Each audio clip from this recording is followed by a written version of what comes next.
Muchos dicen que la escuela no les está enseñando a los chicos a pensar. Yo creo que es mucho peor. Les estamos enseñando a no pensar. Yo soy investigadora en educación y uno de mis pasatiempos es recorrer escuelas y recoger todas las preguntas que aparecen en los pizarrones. Me encantan los pizarrones porque son como una manera de meterme como una espía un ratito a lo que pasa en el aula. Son una gran ventana a lo que está pasando. Yo me dedico a investigar cómo se enseñan las ciencias naturales en las escuelas, desde el jardín de infantes a la universidad, y pensar maneras de mejorar eso. Y en general me encuentro con todas preguntas muy parecidas, todas cortadas por la misma tijera. Les cuento algunas, de paso, vean si se las saben. ¿Qué es una célula? ¿Cuáles son sus partes? Te iban bien, ¿no? ¿Qué es la nutrición? ¿En qué se diferencia de la alimentación? ¿Qué tipos de formas puede tomar la energía? ¿Cuántas capas tiene el planeta Tierra? A ver, con esta los mato. ¿Qué dice la primera ley de Newton? Y esta última, pongo plata, apuesto a que todo el mundo alguna vez la estudió en la escuela y que muy poquitos me la podrían responder hoy. ¿Cuáles son las fases de la mitosis? Horror, ¿no? ¿Qué tienen en común todas estas preguntas? Son preguntas fácticas. Son preguntas que se responden con un dato, con un hecho, con una definición. Son preguntas cuya respuesta busco en un libro, la copio, aunque no la haya entendido del todo, me la olvido mañana, si quiero. ¿Está mal que estén estas preguntas en los pizarrones? Yo no creo que esté mal. De hecho, está bien. Queremos que los chicos salgan de la escuela sabiendo que es una célula, sabiendo que de distintas formas puede adoptar la energía. El problema no es que estas preguntas estén en los pizarrones. El problema es que estas son las únicas preguntas que están en nuestros pizarrones. Les voy a mostrar un ejemplo de mi pizarrón favorito. Miren el extremo ya. Yo les leo, que está chiquito. Dice, con ayuda del libro, además, respondan el siguiente cuestionario. Pregunta A. ¿Las células intervienen en el proceso de crecimiento? ¿Cuál es la respuesta a esa pregunta? Y sí, señor. Pregunta B. ¿Las células se reproducen? Y sí, también, ¿no? Y si vamos a la formación docente, el escenario es bastante parecido. Hace 2 años hicimos una investigación en un instituto de formación de profesores muy prestigioso del norte de Argentina. Y fuimos a ver qué preguntas les hacían en los exámenes finales los profesores a sus alumnos que van a ser a su vez futuros docentes. Las clasificamos y encontramos algo tremendo. El 71% de esas preguntas eran preguntas fácticas. Y de esas, buena parte eran preguntas terminológicas, preguntas que se responden con una palabrita, con un término técnico. Les cuento un ejemplo para que se den una idea de qué se trata. Este es un diálogo entre el profesor que está tomando examen y el alumno que está rindiendo, y el alumno le dijo la palabra donar, pero el profesor quería la palabra transferir. Están hablando de un proceso que se llama transferencia de electrones, algo que, como todos se acuerdan, ocurre en la mitocondria. Y entonces el profesor les dice, no es donar. ¿Cuál es la palabra correcta? Silencio de radio del otro lado. A ver, yo te voy a ayudar. Imagínate que yo estoy en Misiones. Tengo un hijo en Corrientes y necesita plata. ¿Qué hago?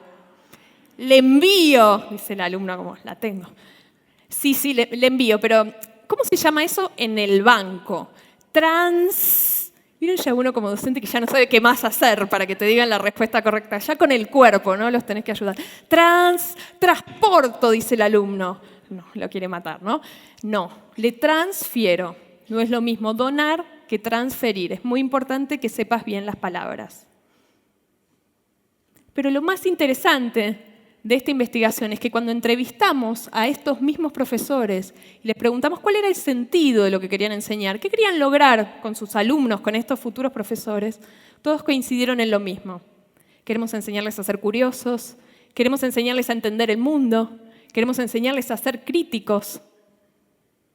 Y sin embargo, aún con las mejores intenciones, nuestras aulas, tanto en la escuela como en la formación docente, están llenas de conocimiento fáctico, de conocimiento inerte. Y esto es grave, no solo porque nos estamos perdiendo la chance de enseñar cosas mucho más importantes, más interesantes. Es más grave aún, porque después de años y años y tantos años que los chicos se pasan en la escuela, los chicos aprenden, sí, pero ¿qué aprenden? Aprenden que aprender es repetir, incluso sin entender del todo, que aprenden a recitar y aprenden que aprender es una actividad desapasionada, algo que hacemos para otros, no para nosotros mismos. ¿Y entonces qué? ¿Cómo cambiamos esta situación? O tal vez la pregunta sea, ¿por dónde empezar? Obviamente, estamos ante un escenario muy complejo. Tiene muchas causas. Algunas de las causas son sumamente profundas. Pero una de las cosas que aprendimos en estos años, de trabajar mucho con escuelas, es que una de las claves está justamente en ponerle foco a las preguntas, en transformar esas preguntas fácticas, esas preguntas muertas, en preguntas para pensar, en casos, en desafíos, en problemas que presenten cuestiones intrigantes, que uno le den ganas de responder. Les voy a contar 2 ejemplos de cómo sería, 2 ejemplos que usamos mucho con las escuelas. El primer ejemplo es una pregunta clásica de la escuela primaria, pregunta fáctica si las hay. ¿Cuáles son las características de los seres vivos? Y ahí todos aprendimos a repetir como loros. Voy a ver si me ayudan. Los seres vivos nacen, crecen, se reproducen y finalmente... Muy bien, todos han ido a la escuela acá, genial. Esto lo dicen los libros de primer grado. Cuando los chicos son más grandes les decimos medio que lo mismo, solo que agregamos un par de viñetas más. Por ejemplo, los seres vivos tienen células, respiran, responden al medio. Miren cómo sería una pregunta para pensar sobre esta misma idea de que los seres vivos tienen ciertas características en común que los definen. Resulta que ayer estaba cocinando pan en casa. Estaba cocinando y de repente me di cuenta de que, me faltaba la levadura. Y me fui al súper a comprar levadura nueva. Agarré de la heladera. Cuando estaba en la cola para pagar, una señora me miró y me dijo, medio en secreto, me dijo, hey, cuídala mucho a esa levadura, no se te vaya a morir. Yo la miré, mirá que la levadura es un ser vivo. Yo la miré y le dije, señora, discúlpeme, ¿usted tiene algún problema? ¿Cómo esta levadura, esta pastita que tengo acá, va a ser un ser vivo? Esto no se parece a ningún ser vivo que yo conozca. Y me fui. Pagué primero y me fui. Y mientras iba caminando a casa me quedé pensando, si la señora tuviera razón, ¿cómo podría yo averiguar si esta levadura es o no es un ser vivo? Fíjense cómo ahora ya los seres vivos nacen, crecen, se reproducen y mueren, no sirve más, no alcanza para responder esta pregunta. Ahora hay que pensar. Y entonces sí, con un sentido, los chicos estudian que los seres vivos tienen ciertas características en común. Y junto con la maestra le buscan la vuelta para averiguar si la levadura los cumple o no los cumple. Por ejemplo, los seres vivos se reproducen. ¿Y la levadura? Una manera de averiguarlo es poner un poco de levadura en un pan húmedo, esperar unos días y aparece levadura nueva. Vamos bien. Los seres vivos tienen células. ¿Y la levadura tiene células o no? La manera de averiguarlo es poner un poquito de levadura bajo el microscopio. Se ven un montón de células dando vueltas. ¿La puedo matar a la levadura si es un ser vivo? Una manera de averiguarlo es poner levadura a hervir un ratito, volver a ponerla en pan y ver que ya no hay más levadura nueva. La pregunta ya no es un callejón sin salida. Es una puerta de entrada para aprender. Les cuento el segundo ejemplo. Cuando los chicos estudian sobre el sonido, una pregunta fáctica clásica es ¿cómo se propaga el sonido? Y los chicos aprenden lo que cuenta este manual de acá, que los sonidos se propagan por un medio, ese medio puede ser líquido, sólido, un gas, ese medio tiene que vibrar, el sonido se propaga en forma de ondas, en distintos medios se propaga a distintas velocidades, en el vacío no hay sonido, copian, lo cuentan en una prueba, algunos lo entienden más, menos, fin de la cuestión. Otra cosa mariposa. Miren cómo sería una pregunta para pensar sobre esta misma idea de que el sonido tiene que viajar por un medio que vibra. Y para eso tienen que hacer 1 minuto de memoria, volver a su infancia. ¿Alguna vez jugaron con teléfonos caseros? Seguro que sí, ¿no? Si no jugaron, es una pieza carísima, sofisticadísima de tecnología, algo como esto.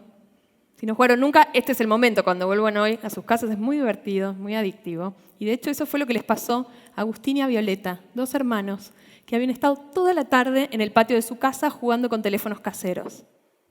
Y de tanto jugar y jugar, hubo algo que les llamó la atención. El teléfono, para andar, siempre tenía que estar con el hilo bien estirado. Si el hilo estaba colgando, no funcionaba más.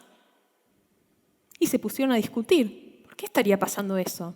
Y Agustín decía, yo sé, Viole, en realidad lo que pasa es que si el hilo está colgando está flojo, no tiembla, y por eso no llega el sonido.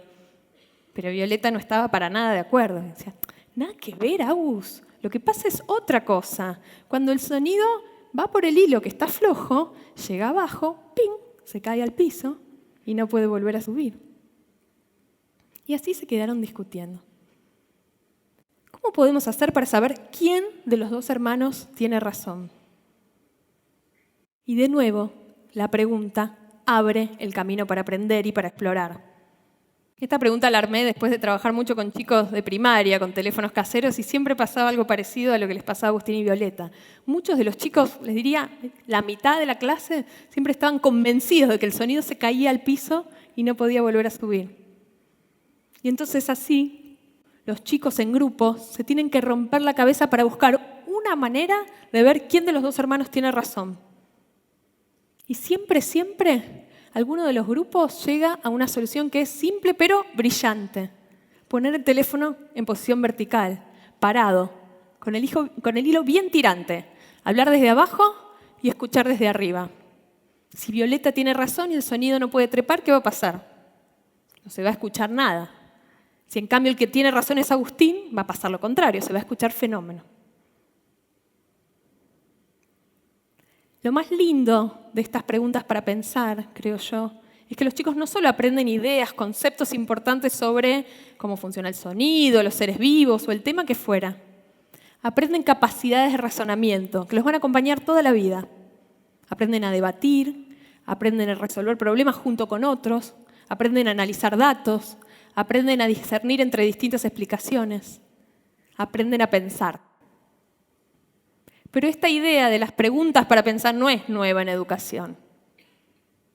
Sin embargo, estamos lejos, muy lejos de que esto sea una realidad en todas las escuelas. Pero la gran noticia es que cuando eso pasa, los resultados son maravillosos. Y les quiero mostrar unos. Estos son los resultados de un programa que venimos llevando a cabo desde el año 2007. Un programa que se llama Escuelas del Bicentenario, por el que pasaron más de 130 escuelas públicas de la franja más pobre de toda la Argentina. Al principio del programa les tomamos una prueba a los chicos, todas con preguntas para pensar. Les fue horrible. Muy poquitos de los chicos podían responderlas.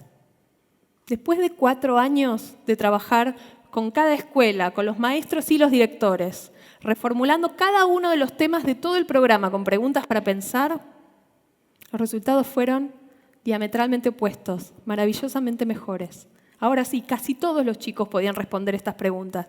Y lo más lindo es que decían que eran re fáciles.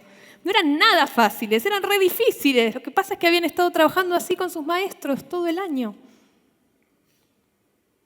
Por eso cuando yo miro estos datos, siento que tenemos entre manos una gran oportunidad, pero también un gran deber. Porque lo que nos dicen estos datos es que el cambio es posible. No que es fácil, no es nada fácil. Es difícil, requiere un montón de esfuerzo, requiere estrategia, requiere hacer las cosas bien, pero es posible. Y es posible en escuelas reales, potenciando a los maestros y profesores que tenemos hoy en el sistema educativo. Es posible con los chicos que tenemos hoy en la escuela. Y es posible en tiempos razonables. Nuestras escuelas hoy están enseñando a no pensar. Pero tenemos entre manos la chance y también la urgencia, creo yo, de ayudar a los chicos a reconectarse con el sentido y con el disfrute de su aprendizaje.